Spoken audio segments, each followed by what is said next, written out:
Yeah, whenever I'm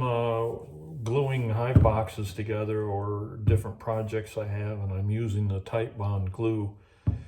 invariably if it's sat for any length of time, the glue hardens in this nozzle and then you've got to fight to pull this nozzle up. And normally I'm grabbing a pair of pliers or something and getting a grip on it, or worst case I just bite it with my teeth and try to pull on it, but